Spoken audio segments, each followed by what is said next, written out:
આગામી 31 ઓક્ટોબરે સરદાર વલ્લભભાઈ પટેલની 150મી જન્મ જયંતિ અને 20 ઓક્ટોબરે દીપોત્સવની પર્વની ઉજવણીના ભાગરૂપે એકતા નગર ખાતે સંભવત ભારતનો પ્રથમ એવો એકતા પ્રકાશ વર્ષ 2025નો ભવ્ય પ્રારંભ થયો છે. આ ઝળહળતું આયોજન 15 નવેમ્બર 2025 સુધી ચાલશે.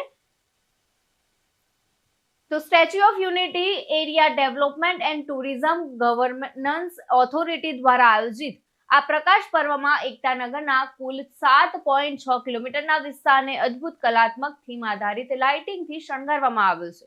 આ પર્વનો મુખ્ય ઉદ્દેશ રાત્રિ ટુરિઝમને પ્રોત્સાહન આપી દેશવાસીઓમાં એકતા અને દેશભક્તિના ભાવને ઉજાગર કરવાનો છે. જેના મુખ્ય આકર્ષણોમાં થીમ આધારિત લાઇટિંગમાં એકતા દ્વારથી સ્ટેચ્યુ ઓફ યુનિટી સુધી 7 કિલોમીટરમાં ઇમારતો અને વૃક્ષોનું સુશોભન, dynamic dam light and sound શોમાં સરદાર સરોવર નર્મદા ડેમ ખાતે ખાસ આયોજન, ગ્લો ટનલ એન્ડ સેલ્ફી પોઈન્ટમાં વેલી ઓફ ફ્લાવર્સના માર્ગે ઇસરો, અંતરિક્ષ અને જંગલ સફારી જેવી થીમ આધારિત ગ્લો ટનલ અને સેલ્ફી પોઈન્ટ્સ તૈયાર કરાયા છે. તો વડોદરા અને મુંબઈથી આવેલા પ્રવાસીઓએ આ ભવ્ય આયોજનની ભારોભાર પ્રશંસા કરી હતી.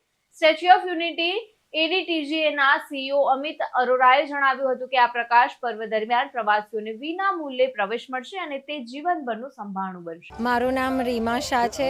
અમે કાંદીવલી મુંબઈથી આવ્યા છે અને 3-4 દિવસથી અમે યુનિટી માટે આવ્યા છે. અમે યુનિટી સ્ટેચ્યુ ઓફ યુનિટી ફર્યા અને સફારી કરી. હવે આજે અમે એકતા પ્રકાશ પર્વ આવ્યા છે. અહીંયાની લાઇટિંગ ખૂબ જ સરસ છે. બહુ વિશાળ જગ્યા છે, વાતાવરણ ફાઇન છે અને અમે ને અમારા પરિવારને ખૂબ આનંદ થયો. તો હું બધાને કહું છું કે બધા આ જગ્યાએ ખાસ આવજો, તમને બધાને મજા આવશે. મારું નામ રાકેશ છે અને હું બરોડાથી આવ્યો છું આજે જ.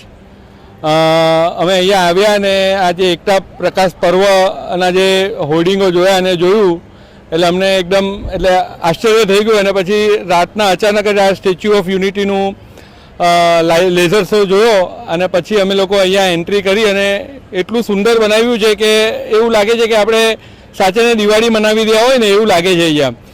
અને એટલે આપણા સરદાર વલ્લભભાઈ પટેલ જે લોખંડી પુરુષ છે એમના જે આજે 150મા વર્ષની પર્વ છે એના માટે આ મોદી સાહેબ જે આ આયોજન કર્યું છે એ ખૂબ ખૂબ સરસ છે. અને હું બધાને કહું છું કે અહીંયા આવે અને આ લેઝર શો, લાઇટ શો જોવે અને આનંદ માણે. કેતન મહેતા સાથે ચક્રવાત ન્યૂઝ ભરૂચ.